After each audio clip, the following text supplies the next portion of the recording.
Sometimes I wonder if everything would have been different if my dad hadn't died that spring morning. I was only 6, but I remember it like it was yesterday. Dad was making pancakes, his Sunday special. He always shaped them into funny faces that made me giggle. Mom was setting the table, humming a tune I can't remember anymore. Lily, princess, come help your old man flip these masterpieces, Dad called out, waving his spatula like a magic wand. I jumped off the couch, leaving my favorite stuffed bunny behind, and ran to the kitchen. That's when it happened. The spatula clattered to the floor, and Dad clutched his chest, his face twisted in pain. Everything after that is a blur of ambulance sirens, hospital corridors, and Mom crying. Just like that, my father was gone, leaving behind an empty house that felt too big and too quiet. Mom didn't cry for long, though. She met Richard at some community support group for widowed parents. He seemed nice enough, tall, with kind eyes and a gentle smile that reminded me a bit of Dad. Within a year, they were married, and he moved into our house. I was trying to adjust to having a new father figure when Mom dropped another bombshell. She was pregnant. I remember her face glowing with excitement as she told me I was going to be a big sister. I was 8 when Tommy was born. And that's when everything changed. That's when Mom quit her job as an elementary school teacher. Tommy needs me, she'd say whenever anyone questioned her decision. These early years are crucial for a child's development. I wanted to ask about my early years, about whether they hadn't been crucial too. But the words stuck in my throat. Instead, I watched as Mom's world gradually shrank until it revolved entirely around Tommy. She'd forget to pack my lunch for school, then act surprised when I mentioned being hungry at dinner. "Oh, I'm sorry, sweetie," she'd say, distractedly, already turning back to Tommy. I was so busy with Tommy's doctor's appointments today. It wasn't just once or twice. It became our new normal. Richard noticed. I'd catch him watching Mom with a worried frown as she fussed over Tommy, completely ignoring me at the dinner table. One evening, as I sat alone doing my homework, he sat down beside me. "You know, Lily," he said quietly, helping me with my math problems. "Sometimes people get so caught up in one thing that they forget to see what else they might be missing." As Tommy grew older, the tension in our house became impossible to ignore. Richard tried talking to Mom countless times about her obsession with Tommy, but it always ended the same way, with Mom getting defensive and angry. I remember one particular evening when Richard brought it up during dinner. Tommy was about 5, pushing his food around his plate while Mom hovered over him, trying to convince him to eat just one more bite. "Sarah," Richard said, putting down his fork, "we need to talk about this. You can't keep hovering over him like this. He needs to learn to do things on his own." Mom's face immediately hardened. "What are you trying to say? That I'm a bad mother?" Quote, "That's not what I meant. And you know it," Richard replied, keeping his voice calm. "But you've got 2 kids here. Not one. And a husband too. By the way." I pretended to be very interested in my mashed potatoes, but I was hanging on every word. "Tommy needs me," Mom snapped. "He's still so young." I was young too, I muttered under my breath, but nobody seemed to hear me. The situation came to a head when Richard suggested enrolling Tommy in Little League Baseball. I was sitting on the stairs, supposedly doing my homework, when I heard them arguing in the kitchen. "Absolutely not." Mom's voice was shrill. "Do you know how dangerous baseball can be? He could get hit by the ball or twist his ankle. For God's sake, Sarah, he needs to experience life. You can't protect him from everything." But Mom wouldn't budge. Instead, she enrolled Tommy in art classes at the community center. I still remember Tommy's sullen face as he sat there, mindlessly dragging his brush across paper while other kids actually tried to learn. He quit after 3 sessions. and Mom blamed the teacher for not understanding her son's creative spirit. Meanwhile, Richard started spending more time with me. Maybe it was his way of balancing out Mom's behavior. Or maybe he just saw a kid who needed someone in her corner. He'd take me to my karate classes 3 times a week, sitting through every session, cheering louder than any other parent when I earned my belts. But while I was flourishing under Richard's attention, Tommy was becoming increasingly difficult. He'd leave his room a complete mess, toys and clothes everywhere, and Mom would turn to me with that look I'd come to dread. "Lily, be a dear and clean up Tommy's room," she'd say, not really asking but telling. One day, Richard caught wind of this arrangement. "She's not his maid, Sarah," he protested. "He needs to learn to clean up after himself." That's when Mom burst into tears, pulling out her ultimate weapon. "I knew it. You love her more than your own son. How can you treat Tommy this way?" Quote, I watched Richard's face fall, saw the fight leave his eyes. He looked at me apologetically, then raised his hands in surrender. "Fine. Have it your way," he said quietly, walking away. After that, he stopped arguing with Mom about Tommy. But the look he gave me said everything. He hadn't given up on me. Even if he'd given up on fighting with Mom, it was a small comfort. But sometimes small comforts are all we have. High school graduation day was bittersweet. As I stood in my cap and gown, scanning the crowd, I spotted Richard, beaming proudly. Mom was there too, but she kept checking her phone, probably texting Tommy's babysitter. Later that evening, Richard called me into his study. "I've been saving up," he said, pulling out a folder full of college brochures. "You can go wherever you want. Lily, the sky's the limit." Before I could respond, Mom burst in. "You can't be serious," she exclaimed. "That money should be saved for Tommy's future. He's going to need it more." Richard's face hardened, an expression I'd grown familiar with during these confrontations. "This is non-negotiable, Sarah. I've already made my decision." I ended up choosing Marshall University in West Virginia, far enough to start fresh but not so far that I couldn't visit occasionally. The day Richard helped me move into my dorm, Mom couldn't come because Tommy had anxiety about her leaving. College life was exactly what I needed. For the first time, I felt free from the shadow of being the less favored child. I called home weekly, but my conversations were mostly with Richard. Mom was always too busy with Tommy.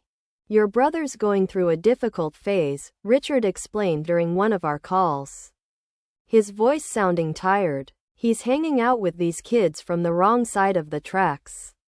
I tried getting him involved in some after-school programs. "But your mother..." Quote, "Let me guess," I interrupted. "She said you were being too hard on him." "Exactly," Richard sighed. "Called me a tyrant for suggesting he might need some structure. She says I don't understand how sensitive he is." My visits home became less frequent as Tommy's behavior worsened. When I did come, he barely acknowledged my existence, huddled in his room with his video games. The few times I caught glimpses of him, he looked pale and angry, his eyes glued to various screens. After graduation, I landed a job at DOE in their consulting division.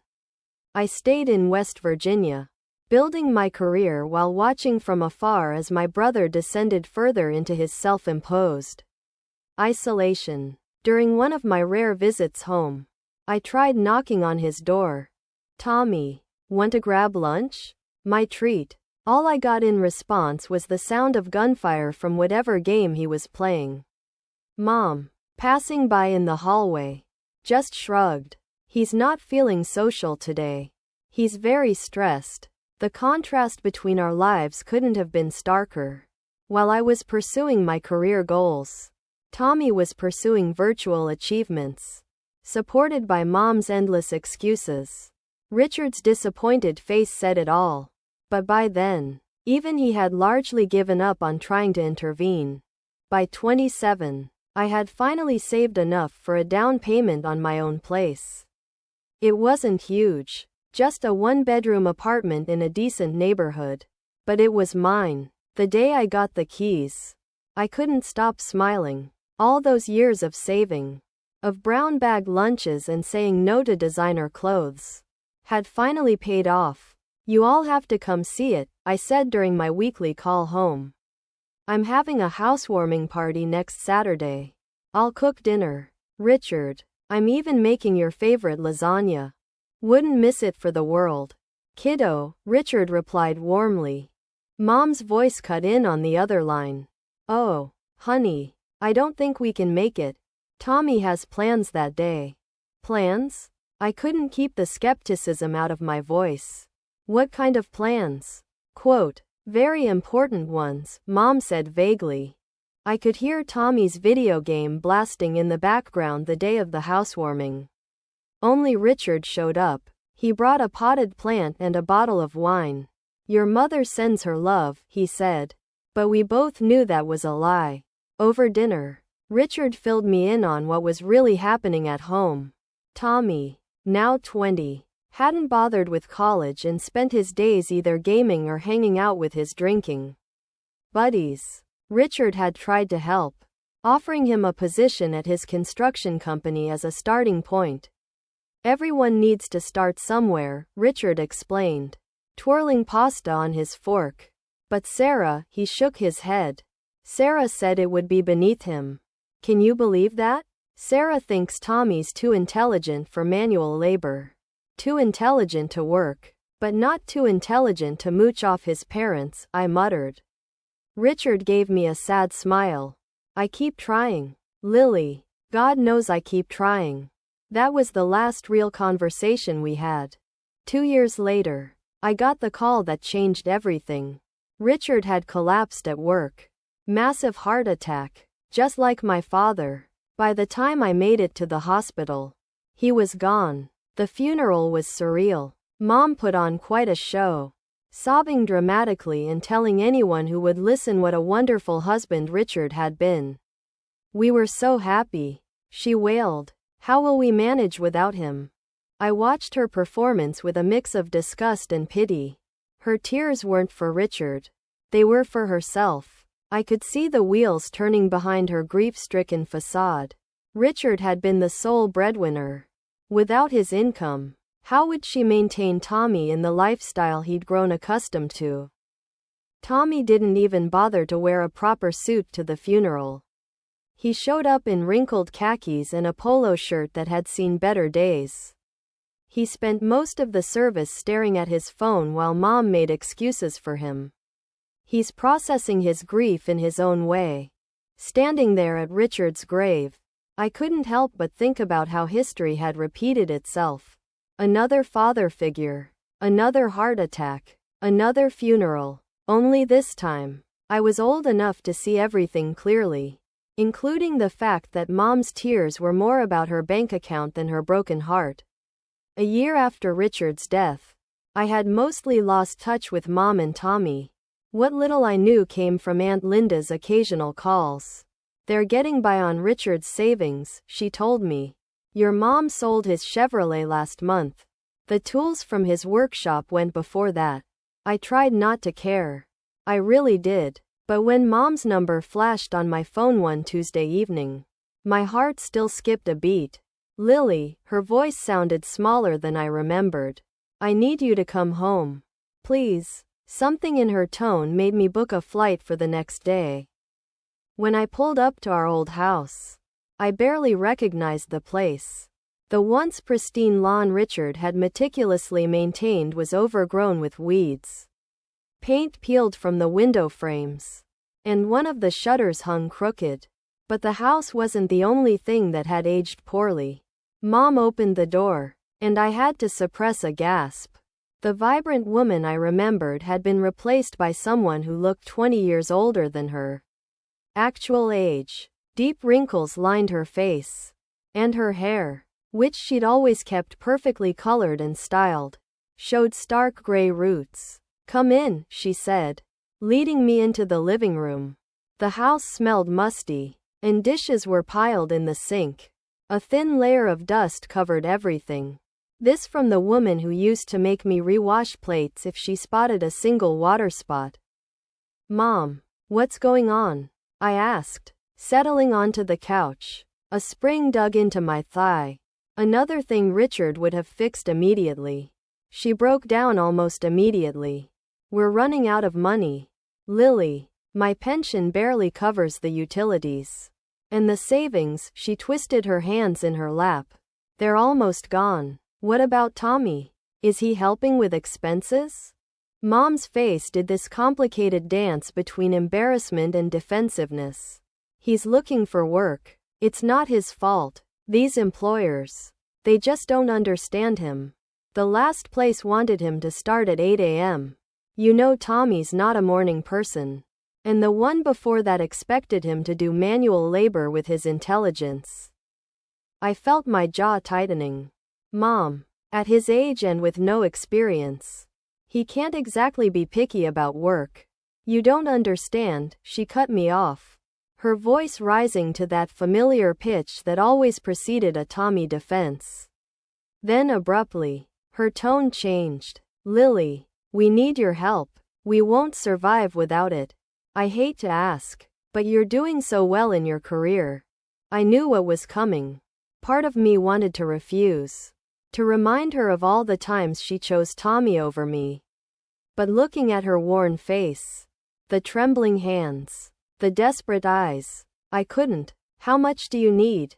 When she said $1,500 per month, I nearly choked. That was a significant chunk of my salary. But I found myself nodding anyway. "Where's Tommy now?" I asked as I prepared to leave, already regretting my decision. "Oh, he's at a job interview." Mom brightened slightly. "A very promising position with a tech company." Through the window, I could see Tommy's bedroom light on and the familiar flicker of his computer screen. Some things never change. True to my word, I set up an automatic transfer of $1,500 to Mom's account every month.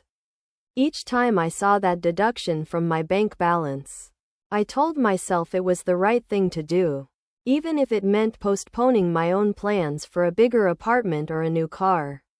I started visiting more frequently, though each visit felt like walking into a time capsule. Tommy was always there, either glued to his computer screen or sprawled on the couch with a beer in hand. "How's the job search going?" I'd ask. "Mind your own business," he'd snap, or sometimes just grunt and turn up the volume on his game. During the holidays, I couldn't stand seeing the living room in such disrepair. The wallpaper was peeling, and there was a water stain on the ceiling that would have driven Richard crazy. So, I spent my Christmas bonus hiring contractors to fix it up. When Mom sprained her ankle in February, I called to check on her. "Oh, it's not so bad," she said, though I could hear the pain in her voice. "Is Tommy helping you?" "He's busy with some online interviews." I hired a home health aide the next day. The money I'd been saving for a vacation went to cover her wages for the next 3 weeks. Then came the day I walked into the house and found a stranger sprawled across our sofa. She looked like she'd stepped out of a reality TV show. Fake nails that could double as weapons, heavy makeup, and clothes that left little to the imagination. She was scrolling through her phone, surrounded by empty chip bags and soda cans. "Who are you?" I asked, though I had a sinking feeling I knew the answer. Tommy emerged from his room. "This is Candy," he announced. "My fiancée. She lives here now." Candy didn't even look up from her phone. She just popped her gum loudly. I watched in disbelief as she reached into the grocery bag I just brought and helped herself to the premium cookies I'd bought for Mom. "Nice to meet you too," I muttered under my breath. Later that evening, I called Mom to get her take on the situation. "Oh, Lily," she sounded more animated than I'd heard her in months. "Isn't it wonderful? Tommy's finally settling down. Candy's been such a good influence on him. He hasn't gone out drinking with those awful friends in weeks." That's because she's drinking all my imported beer at home, I thought, remembering the empty bottles I'd spotted in the recycling bin. But I held my tongue. He's talking about getting a job, Mom continued excitedly. Candy's cousin knows someone at a tech startup. Tommy says it could be his big break. I made non-committal noises while thinking about the dozens of big breaks Tommy had mentioned over the years. But Mom was so happy living in her bubble of perpetual hope that I didn't have the heart to burst it. My next visit home started like any other. I juggled grocery bags as I pushed open the front door, only to stop dead in my tracks. The house looked like a tornado had torn through it. Dirty dishes piled high in the sink, takeout containers scattered across every surface, and clothes strewn about the living room floor. Candy lay sprawled on the couch, her perfectly manicured nails tapping away at her phone. She didn't even look up as I set down the groceries. You know, I said, my voice sharp, you live here rent-free, eating food I pay for. The least you could do is wash a dish or two. She looked up slowly, a smirk playing across her heavily glossed lips. Who do you think you are? Coming in here giving orders? This isn't your house. I grew up here, I shot back. You're just a guest. That's when she laughed, a harsh, triumphant sound that made my skin crawl. Oh, honey, you've got it all wrong. This house belongs to Tommy now. Your mom signed everything over to him. There's a will and everything. I found Mom in the kitchen, organizing coupons she never used. Is it true? My voice sounded strange in my own ears. Did you make a will leaving everything to Tommy? Quote, she wouldn't meet my eyes at first, fiddling with the papers in front of her. Then something seemed to harden in her expression. Yes, she said flatly. It's true. I don't understand. The words came out barely above a whisper. I'm the one helping you. I'm the one sending money every month. Tommy doesn't work, doesn't contribute anything. Don't you dare talk about your brother that way. Mom's voice rose sharply. You don't understand him. You never have. Understand what? I asked. That he's a parasite? That he's perfectly content to live off my money while his girlfriend trashes our home? Quote, oh, stop being so dramatic. Mom's face twisted into something I didn't recognize. You want to know the truth? I never loved you the way I love Tommy. He's better than you in every way that matters. And I don't want to see you here anymore. The words hit like physical blows. All these years, I told myself that Mom did love me. She just showed it differently. That somewhere beneath her obsession with Tommy, she cared about me, too. Now I knew better. I turned and walked out, Candy's triumphant laughter following me down the hall. 21 years of hoping, of making excuses, of trying to earn my mother's love. All of it ended with the quiet click of a door closing behind me. The drive home from Mom's house was a blur. I don't remember the 4-hour trip. I don't remember climbing the stairs to my apartment. I don't even remember sitting down on my couch. But I do remember the moment of clarity that came as I stared at my phone's banking app. The automatic transfer to Mom's account. $1,500 every month for the past year. My finger hovered over the screen for a moment before I decisively clicked cancel on the recurring payment. For the next few weeks, I threw myself into work, trying to ignore the hole in my budget that suddenly felt like an opportunity rather than a burden. I started researching investment options for the money I'd been sending home. Maybe I could finally start saving for a house of my own. A real house, not just an apartment. Then, exactly 1 month after my last visit home, Mom called. The money didn't come through, she said.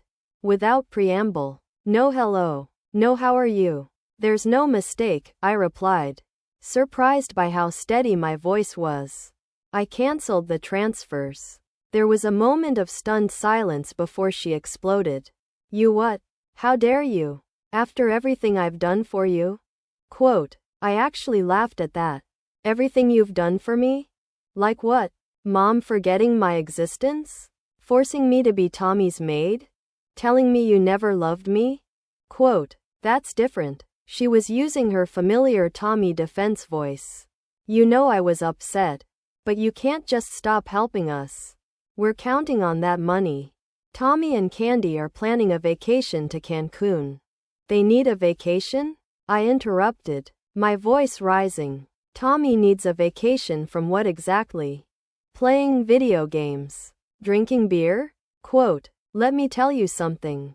Mom, Tommy doesn't need a vacation. He needs a job. Quote, how dare you speak about your brother that way? Quote, because you left everything to him. Fine. You made your choice. Now he can take care of you. You ungrateful, mercenary little. Quote, the rest of her tirade dissolved into a stream of accusations and demands. I let her rant for a moment before speaking again. Goodbye. Mom. Don't call me again. I blocked her number before she could respond. But Mom wasn't done. Over the next few weeks, the messages started pouring in through every possible channel. Facebook messages about how she was struggling to pay bills. Instagram comments about what a terrible daughter I was. Emails detailing all the sacrifices she'd made for me, most of which I couldn't remember. Tommy joined in, sending aggressive texts about how I was destroying the family. Mom's crying because of you, he wrote. You better start sending money again or else. I blocked him too, but not before replying. Here's a crazy idea. Try getting a job. Candy even tried reaching out through LinkedIn of all places, with a long message about how I was breaking my poor mother's heart and how Tommy was too sensitive to handle the stress of work right now. I had to admire her creativity at least. It's been 6 months now. I don't know how they're doing. And for the first time in my life, I don't feel guilty about that.